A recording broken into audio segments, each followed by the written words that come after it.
কিছু কিছু cough syrup আছে যেগুলো across the counter ATC drug বলা হয়, কিন্তু সেটা যেহেতু কেন্দ্রীয় সরকারের একটা বিজ্ঞপ্তি এবং সূচনা এসেছে, আমরা সূচনাটা পুরোপুরি ডিটেলসে দেখি। আমাদের মনে হয় কেন্দ্রীয় সরকারের যে সূচনাটা থাকবে চিন্তাভাবনা করেই দেওয়া, এবং সেই চিন্তাভাবনা অনুযায়ী আমাদেরও এই একই সূচনার মান্যতা দেওয়ার সমর্থে আমি, কিন্তু আমি এখনই স্বাস্থ্য ভবন যাচ্ছি, বিজ্ঞপ্তি একটু পরেই হয়তো বেরোবে। কফ সিরাপের ব্যাপারটা হচ্ছে অনেক কফ সিরাপের মধ্যে কিছু কিছু ওষুধ দেওয়া থাকে যেগুলো একটু রুগীদেরকে আচ্ছন্ন করে ফেলে। সেই আচ্ছন্নতার জন্য যদি কোনো রুগীর কোনো রকম অসুবিধা হয়, সেই জন্যই এই সতর্কতাটা ইউজুয়ালি দেখা যায়। আরও কিছু আছে কফ সিরাপ যেগুলোতে হালকা বা অল্প বিস্তর নেশাও হতে পারে। এই দুটি কারণে এই বিজ্ঞপ্তি হওয়ার সম্ভাবনা, এবং আমার মনে হয় এই বিজ্ঞপ্তি কেন্দ্রীয় সরকারের স্বাস্থ্যনীতি অনুযায়ী, এবং আমার মনে হয় এটি ভালো নীতি বা ভালো বিজ্ঞপ্তির সূচনা।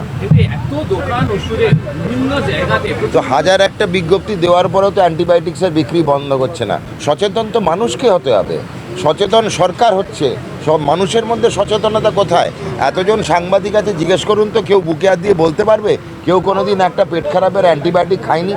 সবাই খেয়ে গেছে। গিয়ে দোকানে বলে যে দাদা দুটো পেট খারাপের ওষুধ দিন, তারপর বলে দাদা একটু হালকা জ্বরের ওষুধ দিন। এটা তো আমরা সবাই করি। আমরা মনুষ্য প্রজাতি সব থেকে অসচেতন। আজকে পশু পাখি আমাদের থেকে বেশি সচেতন। একটা কোনো তৃণভোজী পশুকে দেখবেন না ভুল ফলটা খেতে। কোনো দিন দেখেছেন কোনো হরিণ তার ভুল ফলকে মারা গেছে? সে জানে কোন ফলটাই বিষ, কোনটাই ঠিক।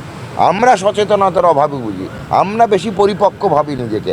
আমাদের পকেটে এখন নলেজ, এবং আমার মনে হয় যে নলেজটা এতই ভাবি আমরা বিশ্বাস করি যেখানে ভালো আর খারাপ দুটোরই সংমিশ্রণ আছে। সচেতনতা আমাদের দরকার।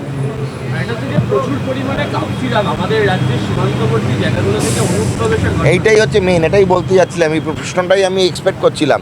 প্রচুর পরিমাণে কফ সিরাপ আমাদের এই রাজ্য থেকে বিশেষত সীমান্ত পেরিয়ে বাংলাদেশে চলে যায়।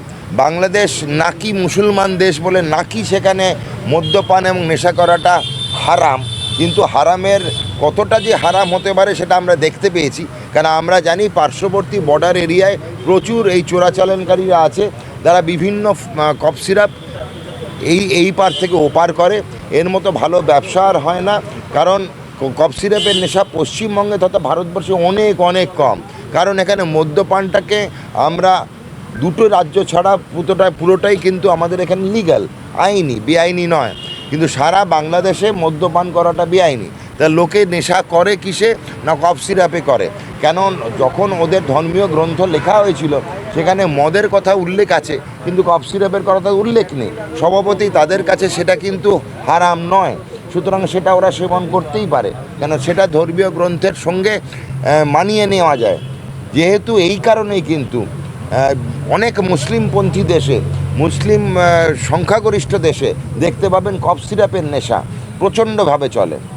কফ সিরাপের নেশা মুসলিম দেশে প্রচুর চলে, কেন সেটা ওদের ধর্মীয় গ্রন্থেতে উল্লেখ নেই, তো পাশ কাটিয়ে যাওয়া যায়। কিন্তু কোনো ধর্মীয় গ্রন্থ পাবেন না দেশে বিদেশে যে কোনো ধর্মের যেখানে নেশা করতে বলা হয়েছে, কোনো ধর্মেতে নেশা করতে বলা হয়নি। তাই সব ধর্মের ওপর বিশ্বাস রেখে আমি আমাদের এখানে এবং বাংলাদেশের যুব সমাজকে বলবো তামসিক দ্রব্য থেকে দূরে থাকুন। স্টপ তো করাই আছে, নিজেরা স্টপ করলেই হবে। প্রত্যেক দিনে কম করে 200 টাকা করে খরচা করছি। গতকালই আমি একটা ভাষণে বলেছি যে যুব সমাজ দিনে 200 টাকা নেশার পিছনে ব্যয় করে। মদ্যপান, পশ্চিমবঙ্গ এমন একটা রাজ্য যেখানে এখন অবধি রাত্রি 11:30 অবধি মদের দোকান খোলা থাকে। আমি সুপারিশ জানাবো আমাদের দপ্তর থেকে এটার ব্যাপারে ব্যবস্থা নিতে। ওষুধের দোকান 8:30টায় বন্ধ হয়। তামসিক দ্রব্যের বিক্রি বন্ধ করতে বলছি না, মানুষকে সচেতন করতে বলছি যে আপনারা সীমা রেখে খান, লক্ষণ রেখাটা ক্রস করবেন না। সব জিনিসেরই এটা মাত্রা থাকে, মাত্রা বহির্ভূত তামসিক দ্রব্য সেবন করা এবং কোনো মাত্রায় সেবন করে গাড়ি চালানো আইনত অপরাধ। আমাদের অ্যাক্সিডেন্টের হার পশ্চিমবঙ্গে অনেক কমেছে যখন পুলিশ এখানে ব্রেথ অ্যানালাইজার নিয়ে এসছে, তারপর তো দেখবেন যে অনেক অনেক হ্রাস পেয়ে গেছে। আজকাল ওই উড়ালপুলের ওপরে যে অ্যাক্সিডেন্টগুলো, আমাদের হাইওয়েতে যে অ্যাক্সিডেন্টগুলো 100% আমার অ্যাক্সিডেন্টের কারণ মদ্যপান। দেখে নিন, যেখানে পুনেতে যে দামি গাড়ির অ্যাক্সিডেন্ট হলো সেটাতেও মদ্যপান। তো মদ্যপান করে গাড়ি চালালে অবশ্যম্ভাবী অ্যাক্সিডেন্টের চান্স বাড়ছে। বিভিন্ন স্টেশনগুলোর কাছে দেখতে পাওয়া যায় সদ্য লন্ডন থেকে চোখের অপারেশনের বিশেষ প্রশিক্ষণ নিয়ে ফিরেছেন ডাক্তার মোনাজির হোসেন। বনগাঁতে এই সর্বপ্রথম কোল্ড ফেকো, টোরিক, মাল্টিফোকাল ছানি অপারেশনের জন্য আসুন বনগাঁ আই কেয়ারে। Bongaon eye care, court road, Bongaon. Phone 704446538887।